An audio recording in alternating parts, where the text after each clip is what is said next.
Durante a semana, enquanto eu preparava a nossa mensagem de hoje, eu fiquei curioso em descobrir o que algumas das celebridades da história disseram sobre Jesus. Todo mundo tem uma opinião sobre Jesus, não é verdade?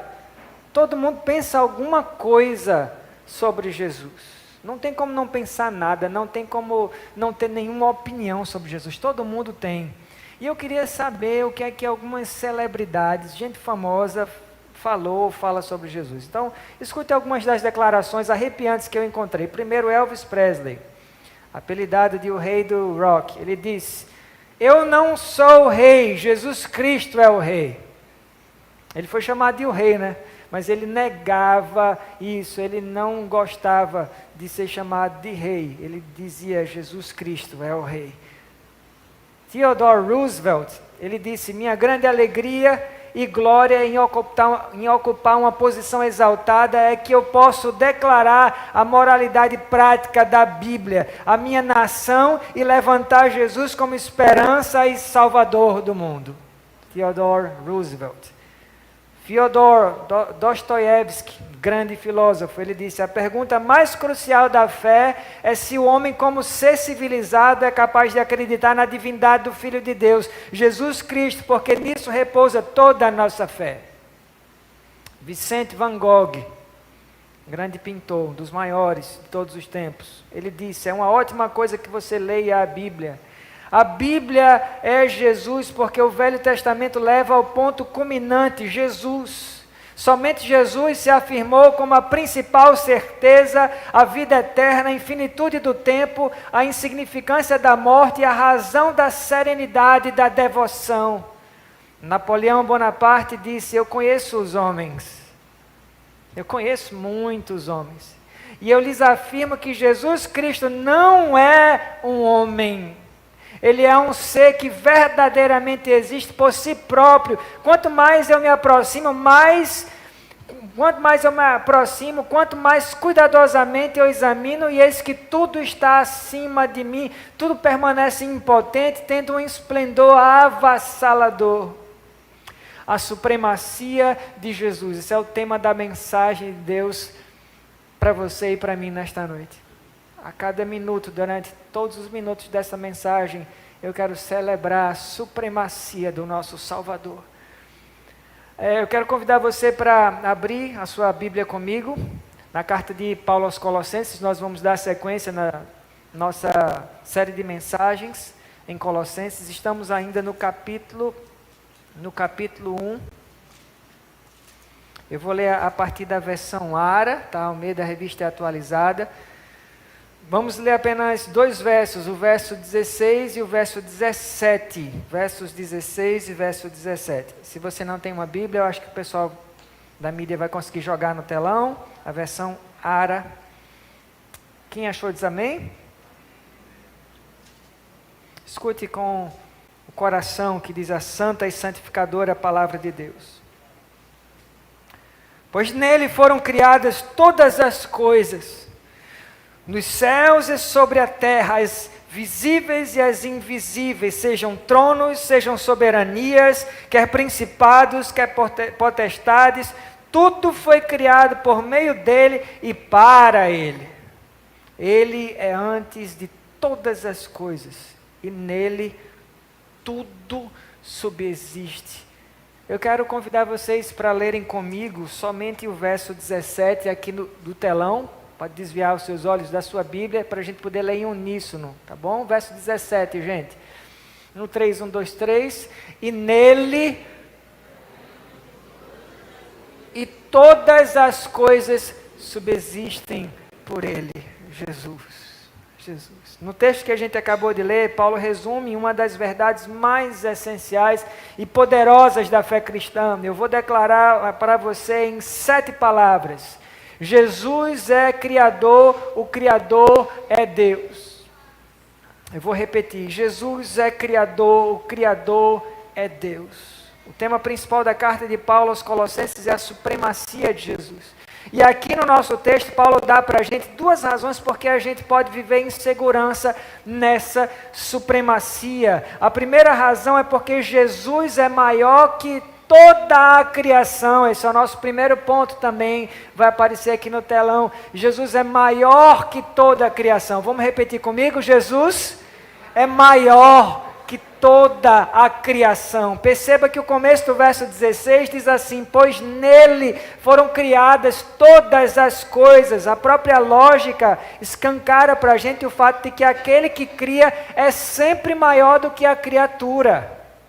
A lógica é essa. Jesus não é uma simples emanação de Deus, como ensinava as heresias dos gnósticos que se infiltraram na igreja dos Colossenses. Jesus não é somente um espírito hiperdesenvolvido e iluminado, como ensinam os espíritas. Eles acreditam nisso, que Jesus não passa de um espírito super iluminado, super desenvolvido. Jesus também não é o primeiro ser a ser criado, como ensinam os testemunhas de Jeová.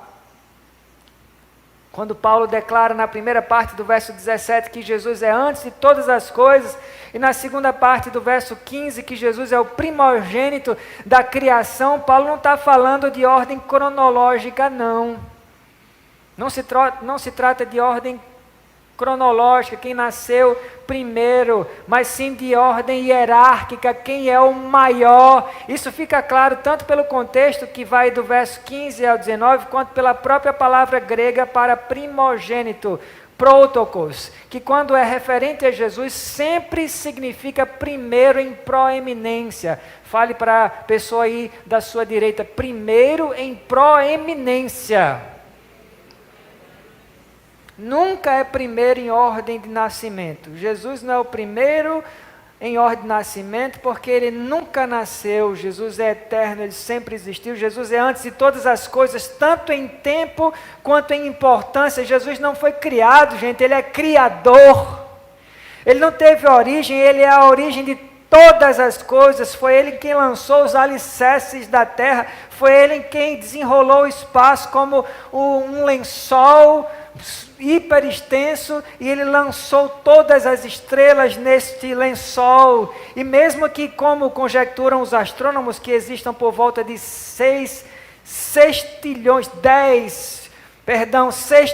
de estrelas, Jesus chama cada uma dessas estrelas por nome. 6 trilhões de estrelas. Isso quer dizer que Jesus não erra o seu endereço, são 7 bilhões de pessoas, ele não confunde ninguém, ele não confunde a minha voz com a sua, o meu endereço com o seu, o meu número de CPF ou de identidade com o seu.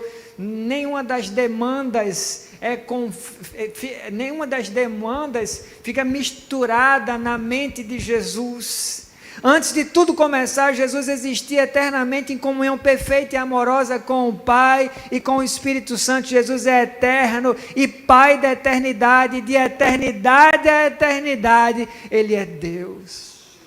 O final do capítulo 8 do Evangelho de João narra que certa vez alguns judeus falam para Jesus assim: olha, escute isso, eles falam assim: tu dizes, se alguém guardar a minha palavra, não provará a morte eternamente. És maior que Abraão, nosso pai, que morreu. Também os profetas morreram. Quem, pois, te fazes ser? Perguntaram a Jesus. Em outras palavras, quem é que tu acha? Quem tu pensa que tu é? Tu pensa que é quem? Os caras perguntando para Jesus, e Jesus responde assim.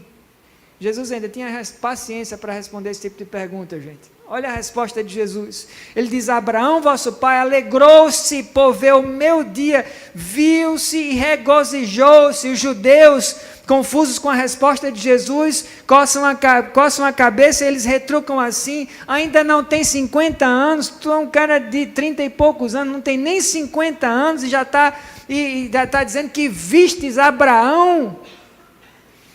Agora segure o fôlego para escutar a resposta de Jesus, que é de estremecer por dentro. Escute a resposta de Jesus. Ele se apresenta a esses judeus com a mesma declaração que Deus fez a Moisés na sarça ardente. Jesus diz a essas pessoas, ele fala assim: olha, antes que Abraão existisse, eu sou. Deus Pai tinha falado isso para Moisés. Jesus repetiu isso para as pessoas. porque Ele é Deus.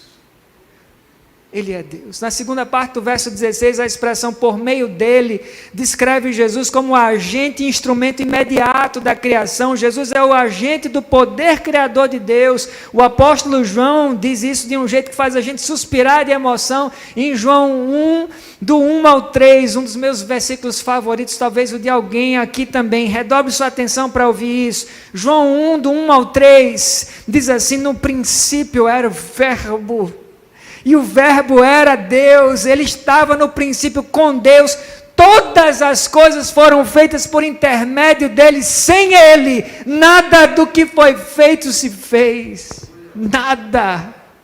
Meu amado, minha amada, Jesus criou tudo que existe pelo poder da palavra dEle. Ele falou e as coisas passaram a existir. Em Gênesis, Jesus disse: haja. Foi tudo o que ele precisou fazer. Ele disse: haja, e assim tudo o que você consegue ver passou a existir. Ele criou tudo o que existe quando nada existia em lugar nenhum. Não existia nada em lugar nenhum. Agora, que tipo de esperança isso traz a você? Que tipo de esperança?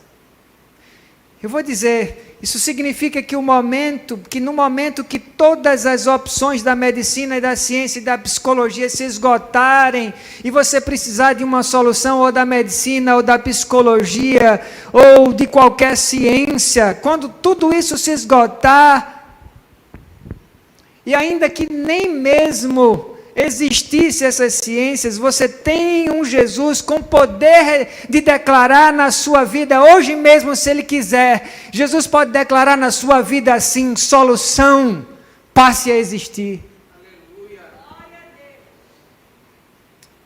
Quem crê diz amém. Amém.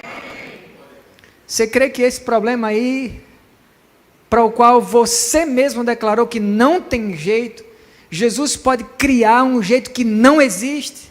Ele continua sendo esse Jesus que do nada faz tudo. Ele tem autoridade para dizer: haja, exista, do nada. Você pode estar certo, pode ser que não tem solução. Você pode estar certo e é só você quem sabe onde o cinto lhe aperta. Mas mesmo que você esteja certo, Jesus pode criar uma solução do nada, de novo. De novo. Só se for de novo. É esse Jesus. Que tal um Deus assim, meu irmão, minha irmã? Você que veio hoje sem ter confessado até hoje Jesus como o seu único e suficiente Salvador, eu quero perguntar especificamente para você: que tal um Deus desse? Que tal um Deus desse? Um Deus criador de verdade. Não é um Deus que pega obra-prima e transforma em alguma coisa. É um Deus que do nada faz tudo. Quem disse que Deus parou de criar? Quem disse isso? Quem é esse que segurou a mão do Senhor? Quem é o louco para afirmar que ele está com a mão mirrada ou presa ou que ele mudou?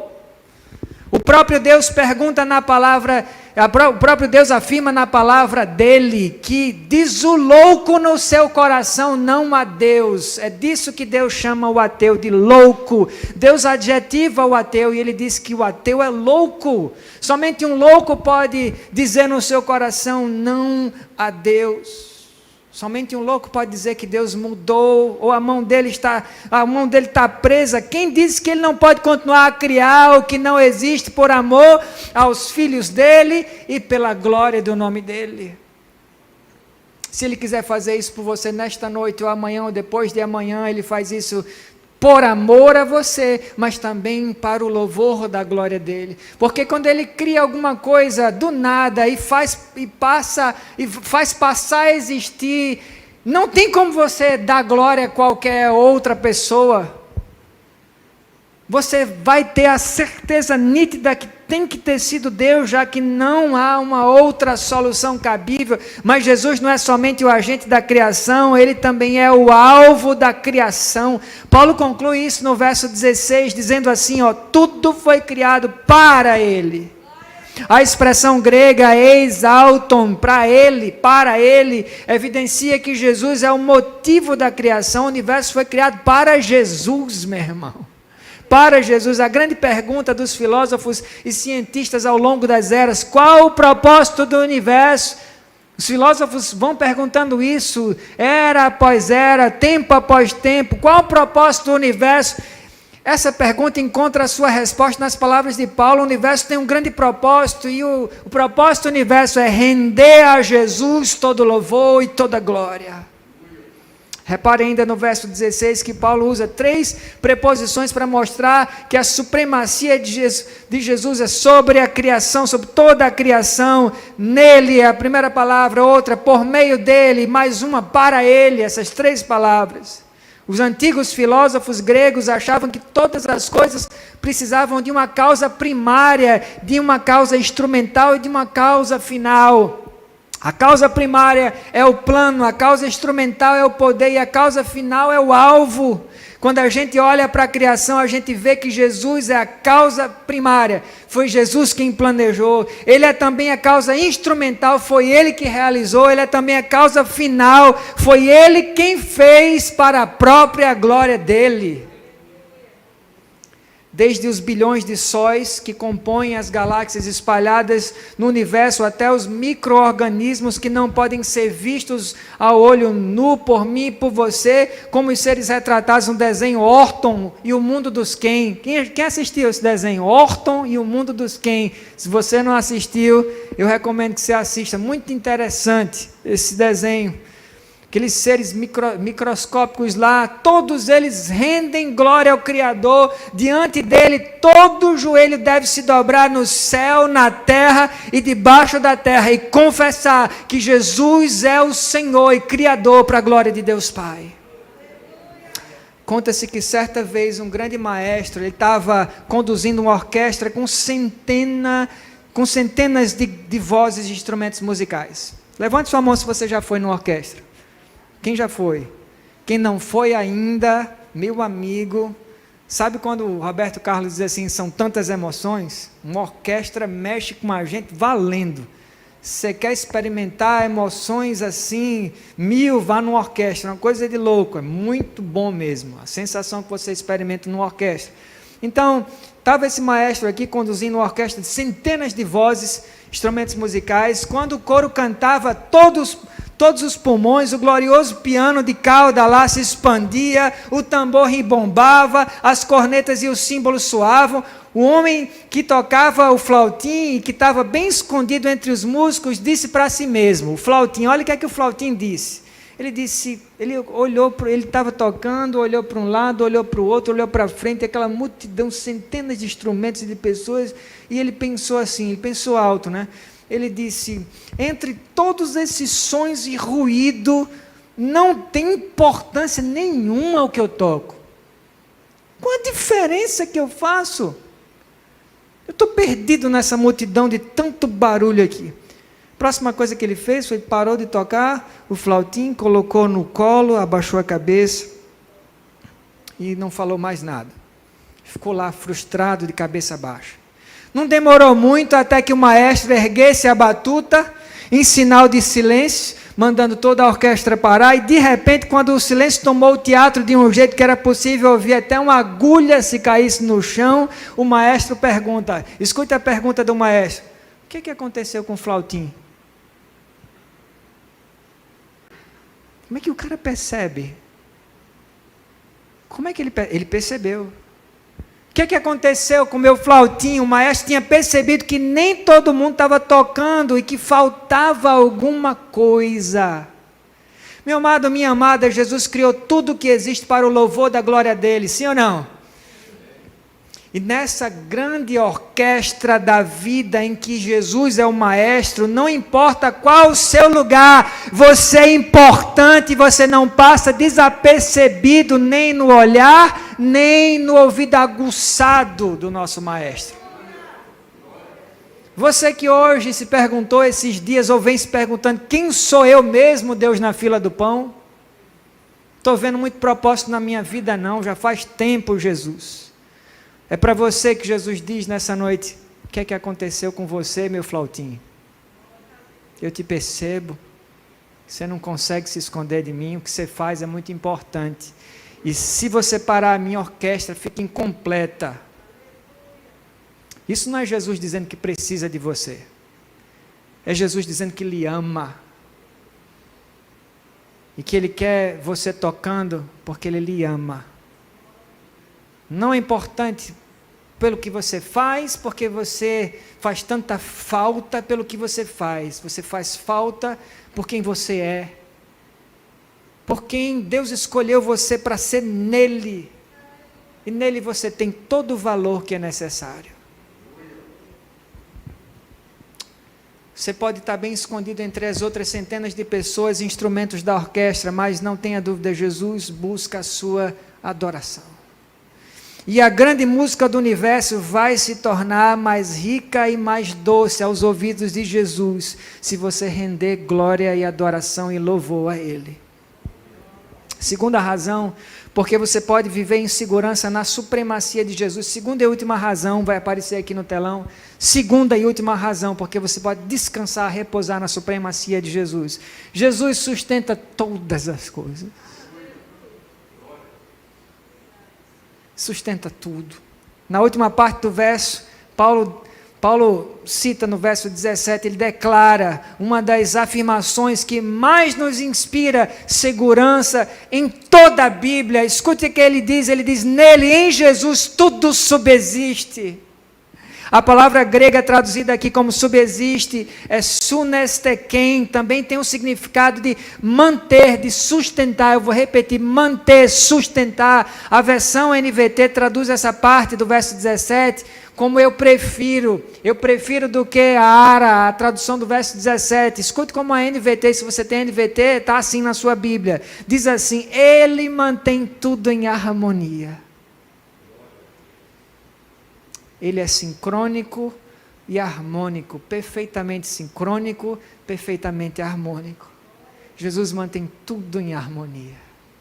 Isso revela o princípio de coesão do universo. Deus mesmo é a fonte unificadora que mantém todo o cosmos em funcionamento harmônico e sincrônico. Sincronia e harmonia. Isto se aplica às grandes coisas do cosmos e também às menores das menores. Jesus é o axis mundi, o pilar, o centro do mundo, meu irmão. É mole o que é mais. Jesus é o centro do mundo. Ele é o centro de coerência e de coesão do mundo. E Jesus ele interliga e ele dá simetria às leis da física, da química, da biologia e da astronomia. William Hendrickson, um grande comentarista holandês do Novo Testamento, ele disse que as chamadas leis da natureza não têm uma existência independente, não. Elas são a expressão da vontade de Deus.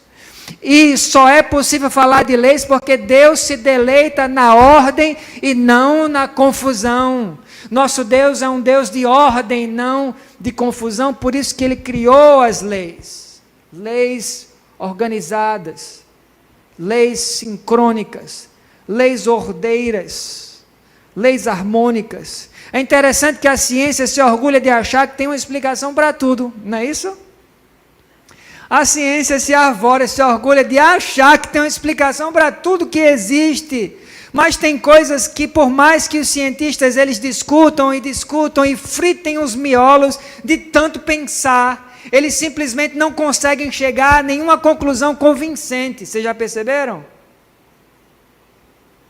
Quando é a próxima onda da Covid? Qual a próxima cepa? Qual a melhor vacina? Qual a vacina mais segura? Qual vai ser a vacina definitiva? Qual a melhor vacina para as crianças? Todas essas perguntas estão suspensas, estão pairando no ar, clamando por uma resposta. A ciência tem resposta para tudo? Não tem. Por exemplo, a matéria é feita de espaço, certo? A matéria é feita de espaço. E o que é que mantém a matéria em unidade? Só existe uma resposta. O verso 17 do nosso texto é a resposta. Jesus que existe antes de todas as coisas é o que mantém a matéria em perfeita harmonia. que você acha que o mundo é um cosmos e não um caos? Você já parou para pensar nisso? Por que é um cosmos e não um caos? Por que você acha que a Terra é próxima do Sol o suficiente para que a gente não congele, mas é longe o suficiente para que a gente não seja assado vivo? Por que você acha que o Sol se levanta no Ocidente e se põe no Oriente? Por que você acha que o inverno, a primavera, o verão e o outono continuam seguindo o seu curso? Nunca pararam? Continuam um círculo cíclico. Por que você acha que as flores de todos os tipos que nenhum ser humano rega, essas que ninguém rega, continuam nascendo, crescendo, desabrochando e frutificando? Por que durante toda a pandemia até aqui a variante Ômicron é a cepa que se espalha numa velocidade alucinante, muito maior do que todas as outras cepas, e ela contamina muito mais pessoas? Quer ver? Levante sua mão aqui, se você já foi contaminado pelo Covid. Levante sua mão se você já teve Covid aqui, quase todo mundo. Agora levante sua mão se você pegou Covid recentemente. Você pegou, está vendo? A maioria pegou Ômicron. Por que é que Deus deixou que a cepa Ômicron, a mais fraca de todas, se espalhasse tão rápido, contaminasse quase todo mundo que já está pegando ou vai pegar? Por que Ele não deixou isso acontecer com a cepa lá da Itália, a primeira cepa mais letal de todas? Só existe uma resposta. Porque Jesus mantém tudo em harmonia. Tudo em harmonia. Agora redobre a sua atenção para ouvir isso. Esse mesmo Jesus que sustenta o universo em harmonia, Ele cuida também de você, meu irmão. Ele cuida da sua família, Ele cuida das suas circunstâncias. Ainda que você negue, ainda que você não esteja vendo, ainda que você murmure, ainda que você o acuse de não cuidar tão bem assim, Ele continua cuidando, Ele continua sendo o mesmo, Ele continua permanecendo fiel, ainda que o homem se mostre infiel. Levante sua mão se você gostaria de ganhar uma feira completa para o mês. Quem não levantou, tá bom de ser o doador dessa feira. Se você não levantou, eu estou aceitando. Porque eu levantei porque eu gostaria. Estou tão necessitado assim não, mas fica lá, né? Divido, né? Pronto. Agora, levante sua mão se você gostaria de ganhar um vale-presente de 10 peças de roupa na Zara. 10 peças de roupa. Oxe, mais pessoas que gostaria. Tem gente que come roupa, né? Mais gente levantou a mão agora do que... Pronto. E para você que gostaria das duas coisas, da feira e das 10 peças, nessa noite, ouça o que Jesus tem para dizer para você. Redobre sua atenção para dizer, porque é Jesus falando purinho, purinho. Vou citar aqui literalmente as palavras dele para você. Que gostaria de ganhar essas roupas, que gostaria de ganhar essa feira e está até precisando. Jesus diz assim para você nesta noite: olhem para as aves do céu. Elas não semeiam, elas não ceifam, elas não têm dispensas, nem têm celeiros, mas Deus as sustenta. Vocês valem, continue escutando Jesus falando, vocês valem para mim muito mais do que essas aves. Muito mais. Observem os lírios do campo, eles não sabem costurar. Olha o que é que Jesus diz. Os meus lírios, eles não sabem costurar, mas eu digo a vocês que nem mesmo Salomão, que era capaz de comprar a Zara, a Gap, a Calvin Klein, a Tommy Hilfiger, a Nike, a Forever 21 e a Hollister juntas, jamais se vestiu como qualquer um dos meus lírios, Jesus diz. Agora escute como Jesus termina a fala dele para você. Ora, se eu visto assim os meus lírios, que uma hora estão no campo e no outro momento eu os lanço no fogo, não fiquem ansiosos, porque muito mais eu tenho para dar a cada um de vocês. E agora? Isso é uma promessa. Deus está dizendo que Ele garantidamente vai dar para você, para cada um, sem discriminação, tudo que Ele sabe que você precisa. Tudo. E caso você não conheça este Jesus que diz isso a você nesta noite, caso você não conheça, Ele é o curador, escute aí, Ele é o curador de doenças incuráveis, é o terapeuta de problemas psicossomáticos não resolvidos, Ele é um consertador de corações, você que chegou aqui com o seu coração em frangalhos, você que sorriu para uns irmãos, aquele sorriso diplomático, aquele sorriso de quem eu estou bem, mas lá dentro você não está nada bem. Jesus é um consertador de corações, é desse Jesus que eu estou falando. Ele é o pão da vida numa terra de famintos, Ele é um amigo que abre as portas para você na meia-noite. É desse Jesus que eu estou falando. Ele é a companhia para o solitário, Ele é a esperança para o desiludido, você que já perdeu a esperança, o verdadeiro amigo dos excluídos, o libertador para o aprisionado, a força para o cansado, o conforto para o enlutado, a resposta para o perplexo, o salvador para o pecador, a calmaria na tempestade, a grande herança dos santos, o quarto homem da fornalha. Aquele que era desde o princípio, que adivinha, que mantém tudo em harmonia. É desse Jesus que eu estou falando, meu irmão. Em Romanos 8:31, o apóstolo faz uma pergunta que resume o tipo de segurança que você tem à sua disposição na supremacia de Jesus. Ele pergunta assim: se Deus é por nós, quem é?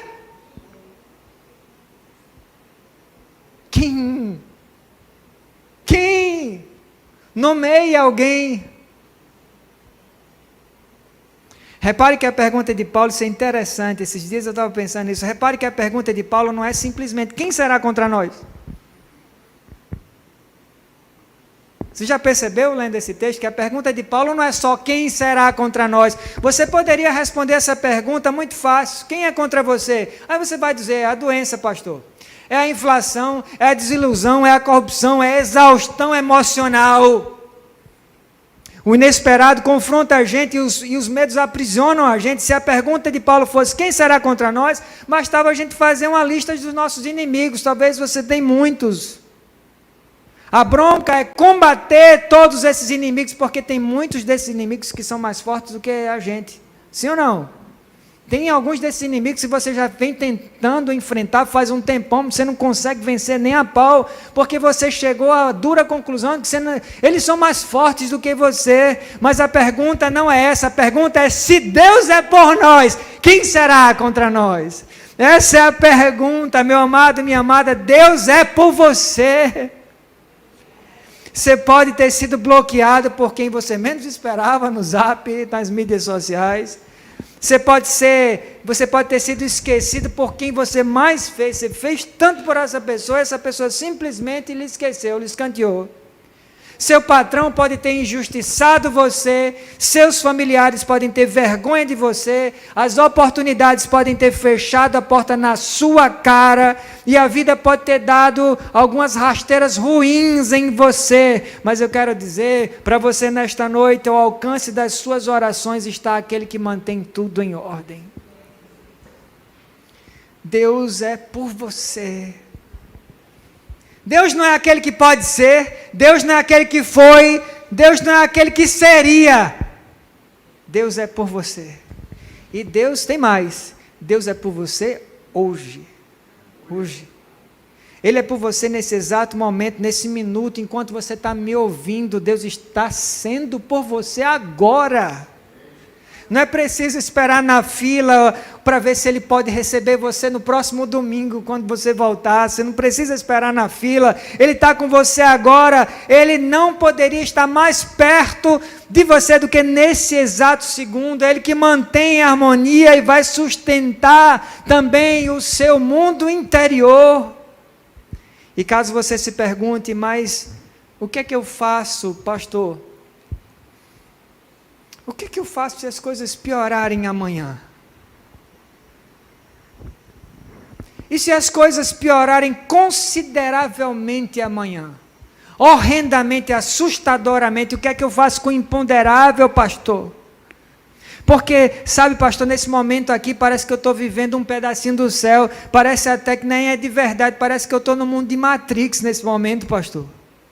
Mas e amanhã, quando eu tiver que retornar ao meu mundo real, e eu tiver que lidar com aquele bendito problema, o que é que eu digo? O que é que eu faço? O que é que eu digo, pastor?